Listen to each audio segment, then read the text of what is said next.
Welcome to our new coaching series. I'm Meghan DeFord. And I'm Richard Taliaferro. We're both coaches, and we're teaming up to have the kind of conversations we have with our clients, the sometimes messy, always meaningful, what now questions we all face. I'm a career transition coach, helping mid-stage professionals find the work that actually works for them. After 26 years as a news editor at the Wall Street Journal, I know what big transitions are like. I help people connect their goals to their values so that they can create lives that are aligned, and people can go from saying, I want to do that, to I did that. In each episode, we'll take on a question or challenge about work, purpose, and all the spaces in between. Think of it like the show Frasier, but with less neuroses and more real-world coaching. So let's dive in.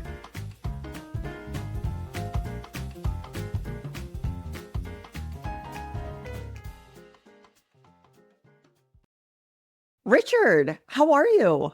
I'm doing well, Meghan. Enjoying the lovely fall weather here in central New Jersey. How about you? I'm enjoying the lovely fall weather in South Florida, which actually it's been really nice, but no changing leaves, unfortunately. I'm so glad that we're doing this. We have talked before on the podcast. You have a podcast, I have a podcast. Now we're podcasting together. So this Together. is so great. And we were talking a little bit before we started about how we want the show to go. And I was saying, how much I respect your approach to coaching. And maybe we should start there of just kind of talking a little bit about what our approach as coaches are. I think probably a lot of people have thought about coaching and maybe you're like, I don't really get it. Or there's a lot of people who think coaching is BS, which I think we both agree.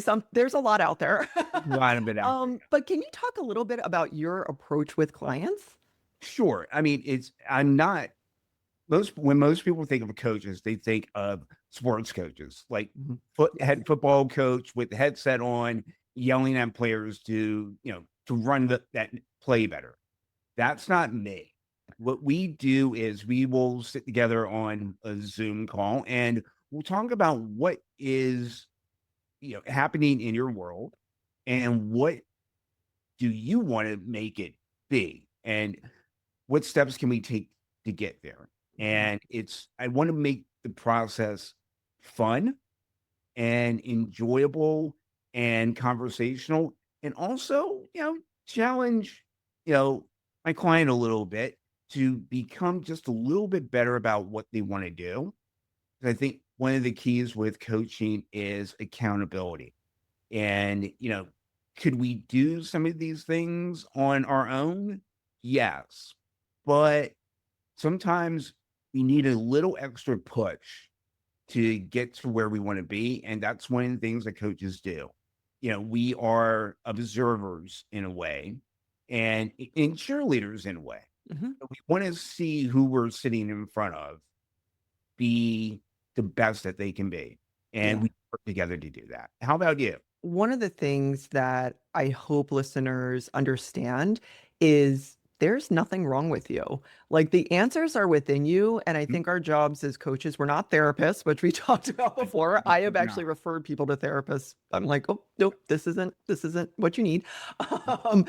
But the answers are within you. And I think our jobs as coaches, in addition to that cheerleading and that accountability, is to stand beside you and really help bring that out of you because it's not my life. It's not your life. It's your life. When I was talking about how I align goals with values, for me, if your goals are out of alignment with your values, you're not going to move forward with them. And it's not my values, it's your values. So it's really deeply personal, but that active listening, really understanding where people are coming from, like you said, that a little bit of challenge there and accountability. And I'm curious because I really run the gamut in terms of what people are interested in achieving and you do as well, but also have that career focus.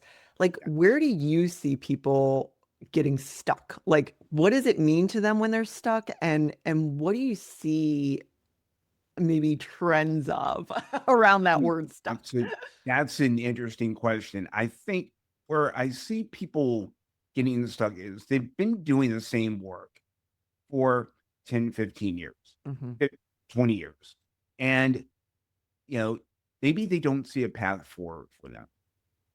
They don't see themselves, you know, gaining or recognition, gaining a promotion to a higher pay grade, higher position. And they're wondering, it's like they're spinning their wheels. And they come to a point where they're going, is this it? Mm. Is this it for me? And, you know, it some of that being stuck is just, let's be honest, just the sort of the state of the economy and the state of politics right now. It's like, maybe the safest thing for me to do is to stay where I am. But is that going to serve me, my goals, my partner's goals, my family's goals over the next few years? And I think one of the things I try to help people do is to show them that they have the courage to make the decisions that they want to make. You know, I, speaking for myself personally, I've always had this personal development bent about me. I've always been interested in it. And it was always, I wouldn't say suppressed, but it was always in the background while I was at the journal. It's not something I would, talk about openly in the newsroom. And I've seen and also suspect there are many people like that who have this, you know, secondary dream or goal.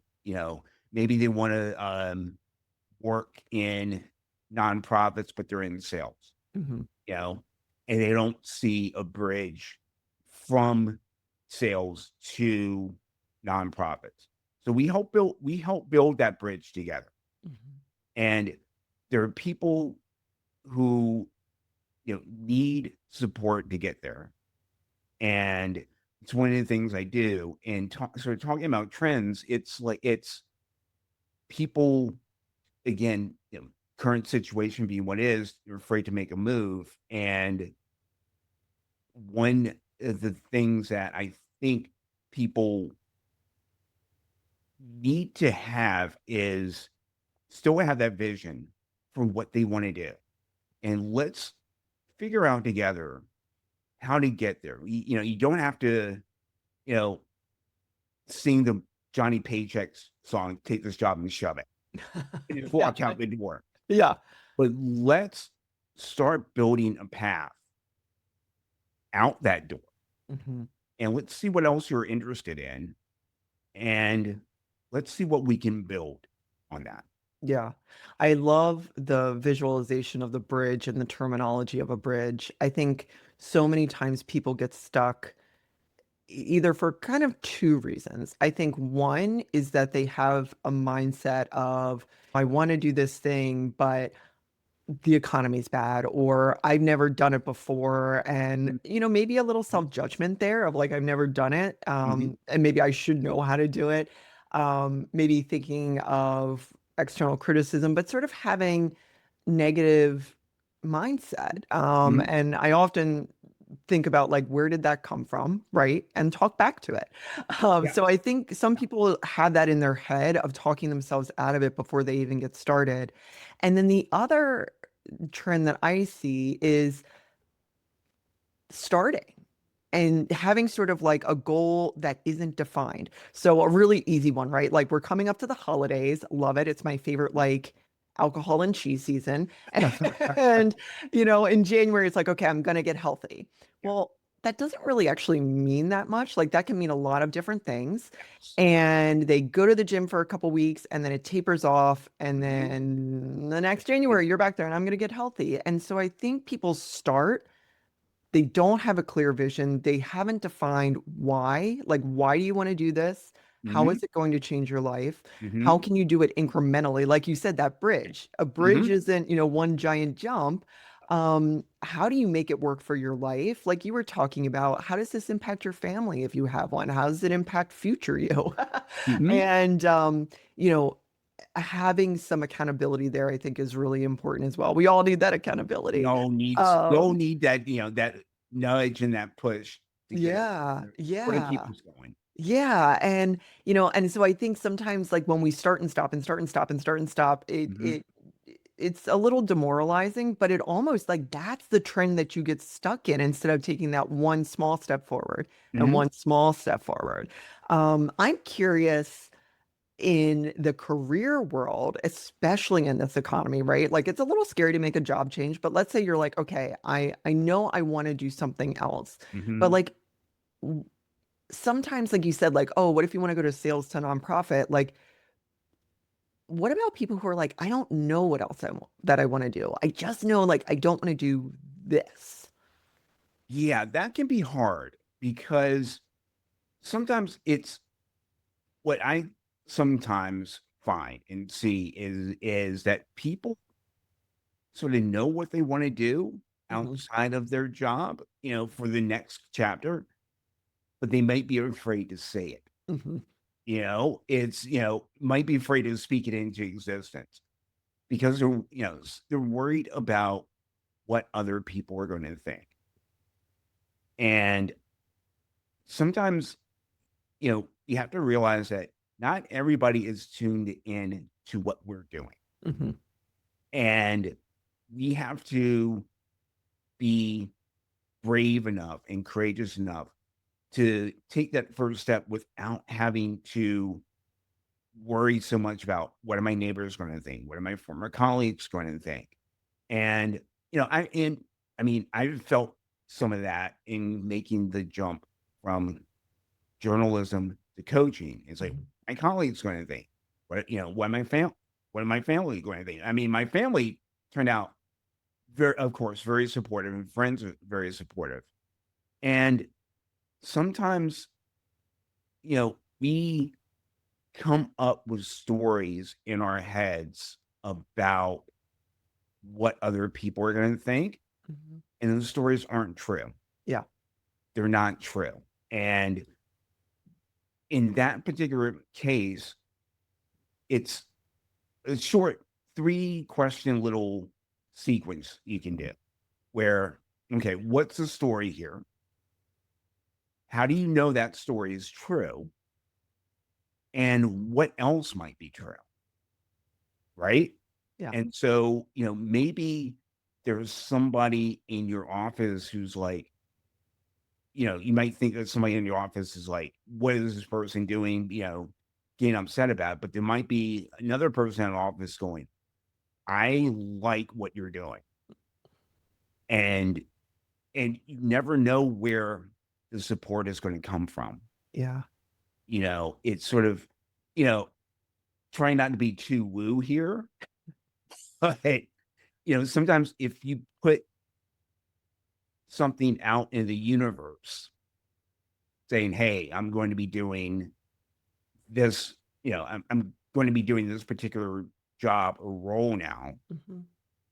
somebody might be saying, hey, you know, I'm interested in what you're doing. Can you tell me more?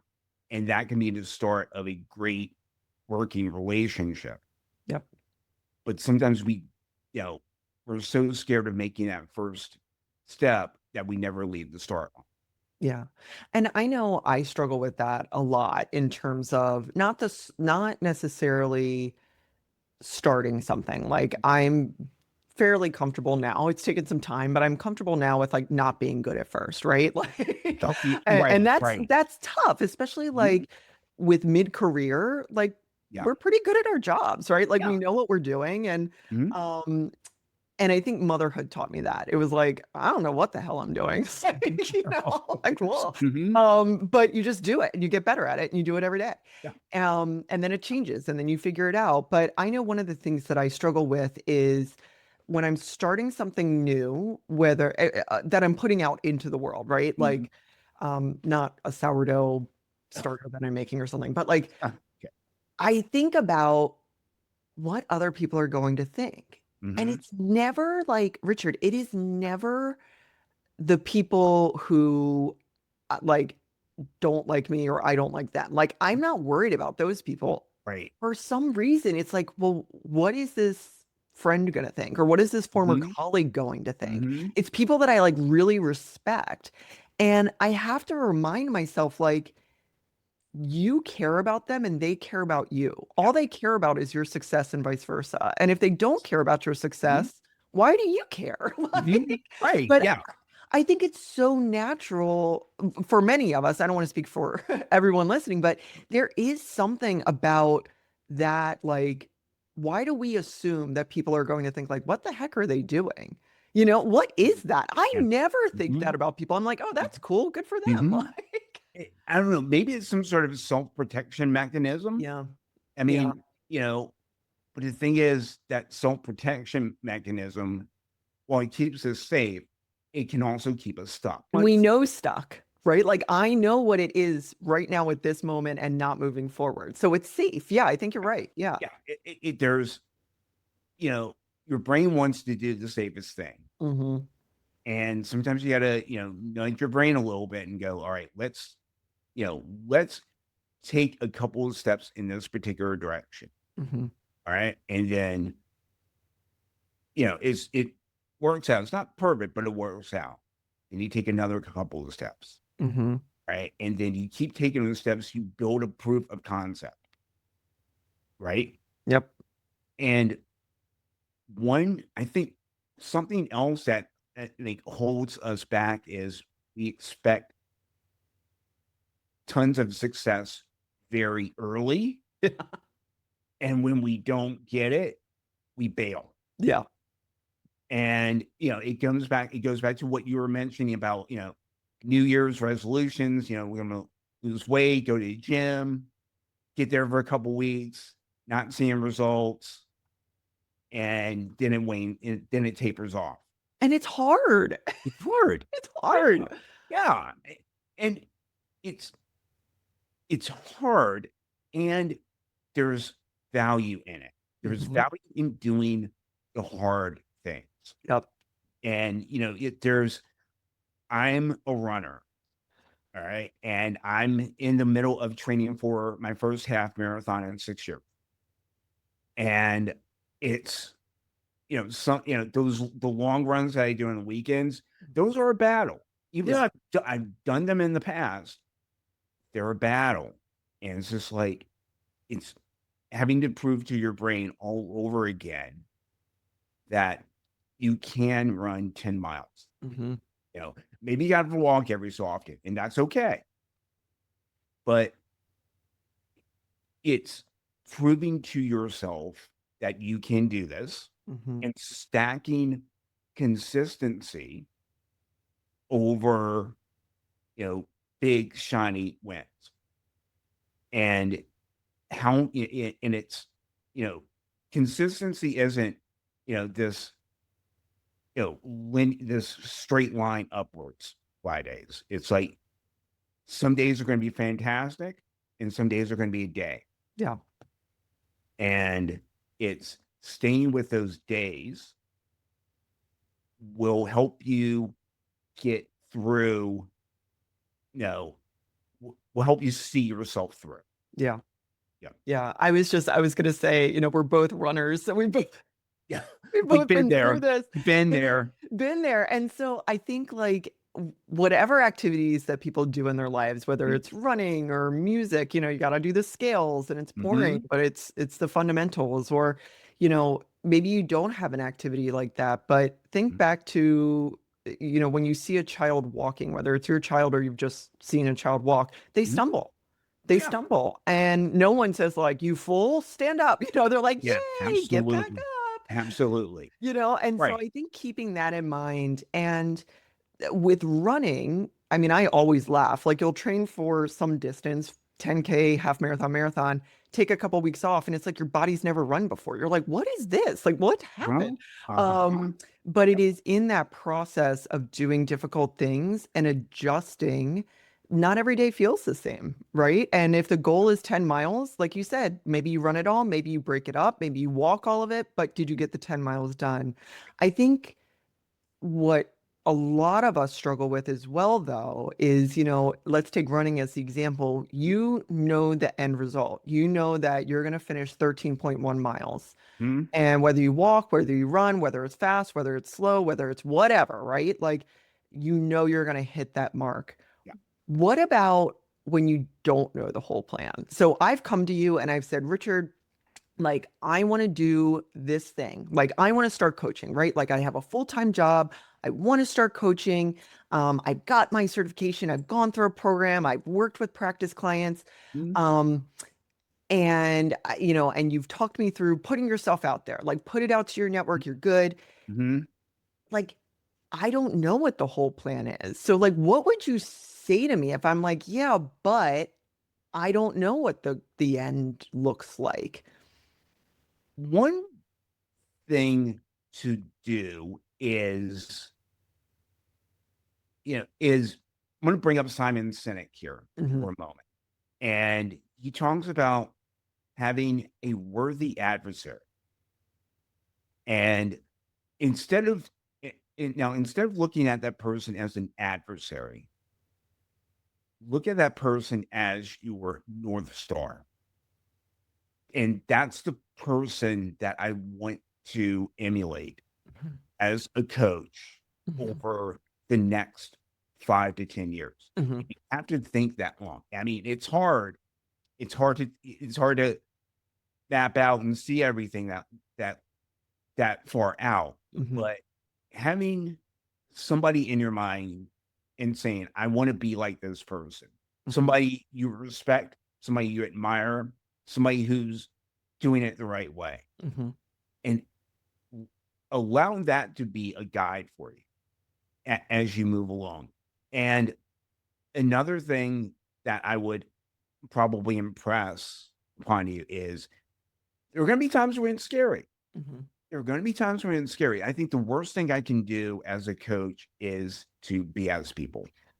Yeah. Right. Yeah. I think that's the worst thing I can do. And it's like, look, there are going to be times when it's like, I don't know about this. Did I Right. make the right call? Right. But when you're rooted in your values Hmm. and you believe in what you do, you will find the way to forward. Yeah. Right. I'm curious, do you do values exercises with your clients? I don't really do that. Hmm. It's a lot of what I do is really around mindset, Hmm. getting the person in the right frame of mind to make the right decisions. Hmm. And there's some identity work with it as well. Yeah. Yeah, I know we've talked about identity and I want to get back to that. I do start with Mhm. Yeah. values. Um, but to what you were saying, that 3 to 5 year, like, and this is just something about me, which we should have probably actually said in the beginning, like when we talk to potential clients, we need to make sure we're a good fit because I may drive you crazy. Like this may not be the right fit for you. Yeah. But like I'm a big 50,000 foot person. Like let's Mhm. look down the road and work backwards. And if that works for you, we're probably a decent fit. Mhm. Mhm. Not that we know everything in between, and that's the exciting part. That's the fun part, right? Yes, absolutely. But like looking at that 3 to 5 years or that person, like, do you want to be Simon Sinek in 5 years? Is Mhm. that your goal? Like Mhm. someone like him or Brene Brown or whatever, right? Absolutely. Um, Michael Jordan, whatever.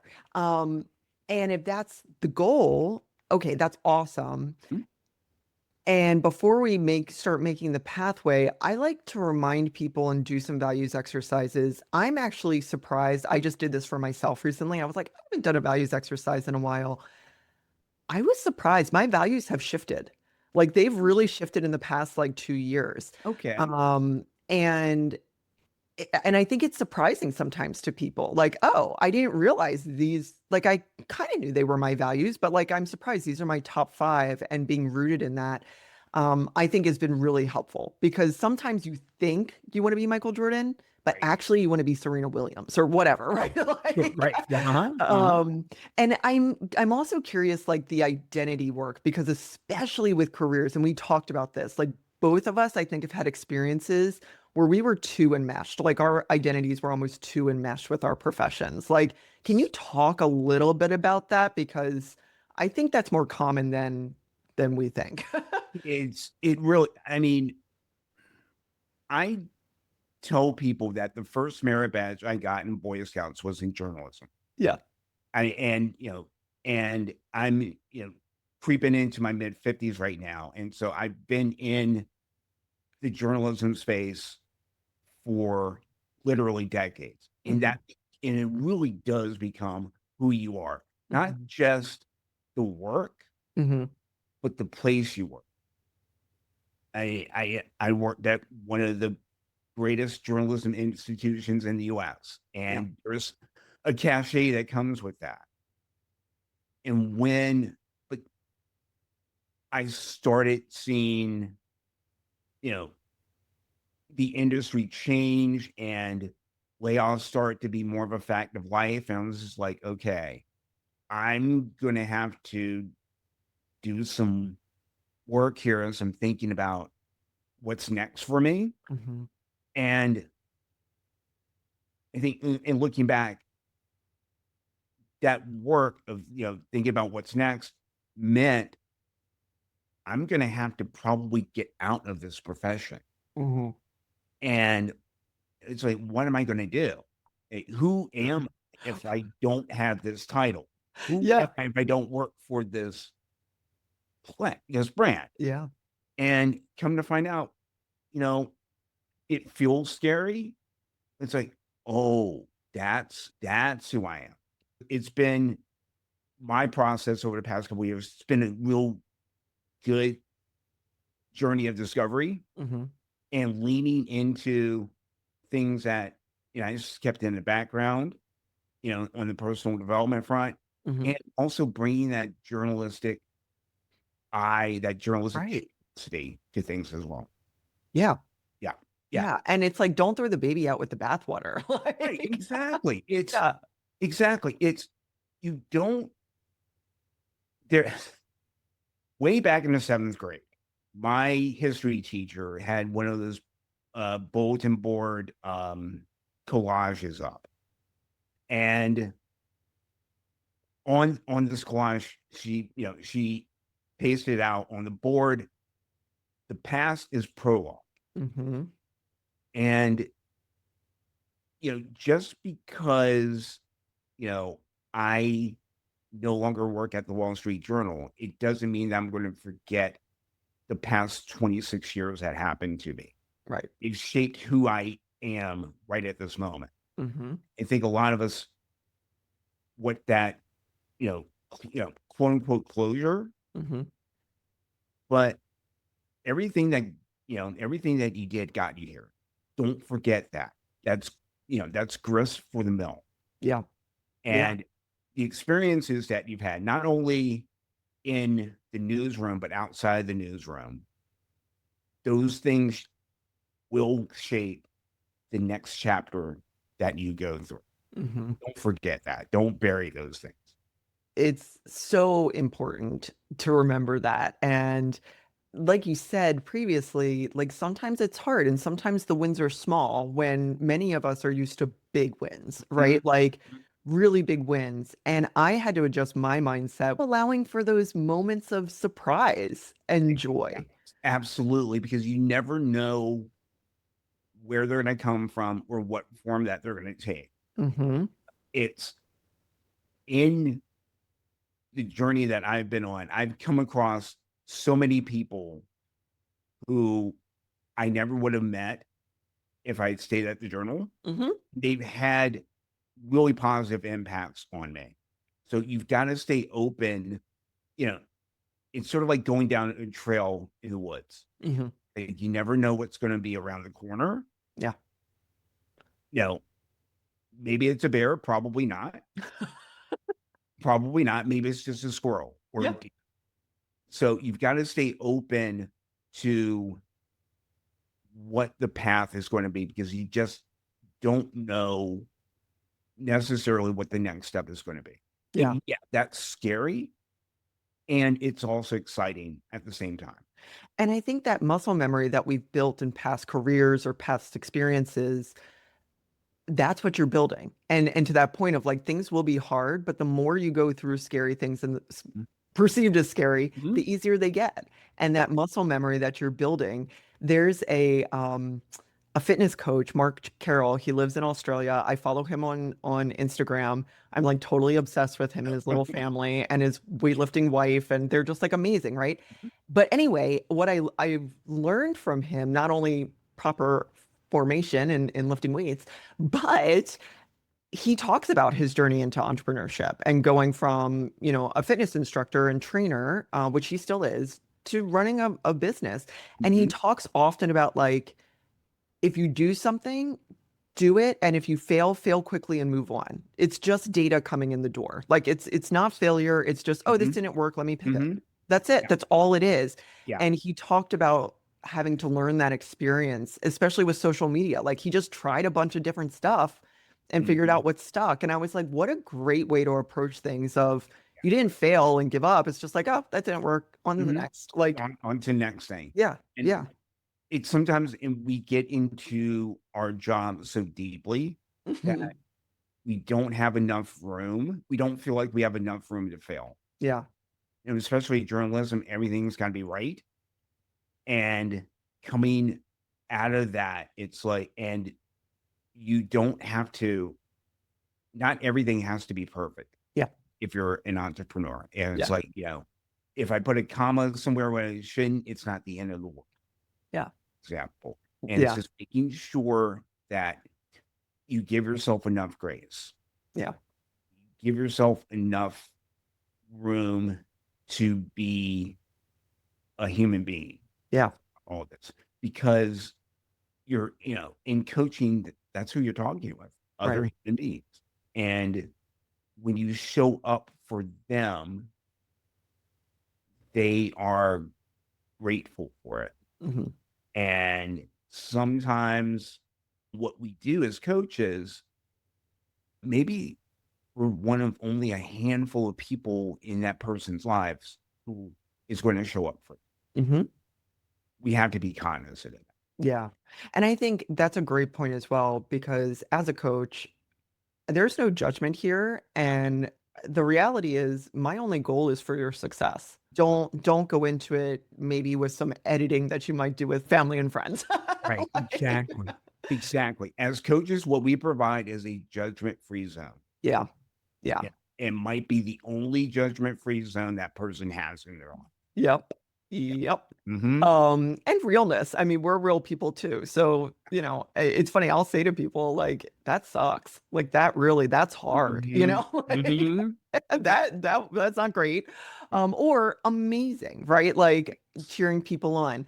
And Mm-hmm. so I think as we're talking about being stuck and the path forward, what's a practical real world action maybe that you would say to someone who's feeling stuck and like they can take away from this and maybe apply to their life, whatever their stuck issue is? Mm. You know what? I'm a big fan of journaling Hmm. and just writing things down Hmm. and write down, and you don't have to share this with anybody else. Hmm. I have a little notebook, you keep with you through the day, and you write down how you feel at different points during the day. Hmm. And just keep track of that and see where your energy is.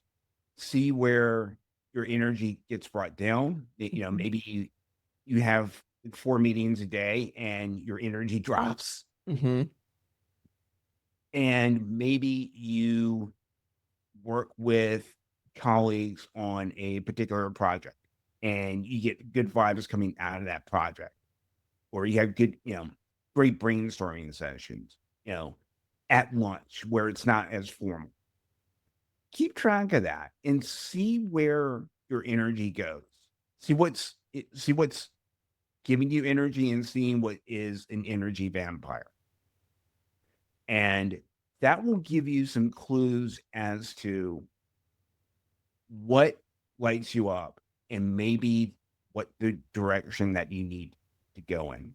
Yeah, I love that. What is that like where energy goes, action flows, or there's something Oh, about yeah. that, like where you direct your Yeah. energy is where you're going to see your results. And I Yes. love that. Yeah. I think a lot for me, especially with goal setting, is people don't think big enough. And so I love for people, like Mhm. you said, like to journal Yeah. and like, say the big scary thing, like the thing you don't think you Yes. can accomplish. Yeah. Dream big, Mhm. dream the Michael Jordan, Mhm. the Serena Williams dream, right? Mhm. And like sit with that for a minute, Yeah. right? Like Mhm. sit with that, be with that energy. What would that feel like? What does Yeah. that look like? You Exact. know? What when you think about that big, hairy, audacious goal, Hmm. what do you think about? Yeah. What's going through your mind? Yeah. And again, you don't have to share this with anybody else. So you can be as free flowing with it as you want to be. And I think that's, and again, as you mentioned, it's sort of sometimes we self edit ourselves. Hmm. And here's an opportunity for you to not do that self edit. Just let it rip. That's exactly right. This has been so much fun. Is there anything else you want listeners to hear? Oh, that's a good question. And yes, because you had just mentioned it. Positive visualization of what you want to do Hmm. can go a long way into helping you actually see the goal that you want to achieve. Yep. So, have at it. Pretend that you already have the goal. What Mhm. does that goal look like for you? And Yeah. see that. And then take those small, consistent steps. Yeah, they might be boring, but you're building a foundation that's going to be rock solid for you to get to where you want to be. Yeah. I love that. I love that. And I think I would echo that. And it's progress over perfection, right? One small step Absolutely. is getting you closer versus staying in Absolutely. that analysis paralysis. Mhm, mhm. I've been there. I've Yeah. been there. Yeah. Yeah. Yeah. Yeah. Well, Yeah. this was great. Richard, how can people find you? They can find me at richardtaliaferro.com. That link should be in the description. Hmm. And I have a blog that I publish every week. And you can also sign up for a newsletter Hmm. that gives you some more insights on that blog post as well. And I also have a free resource. It's called Escaping the Newsroom Hmm. and helping you visualize what your skills are beyond a newsroom or even beyond, your normal office environment. So you can sort of think about what you can do beyond that office. So I would encourage people to take a look at that. That's great. That's awesome.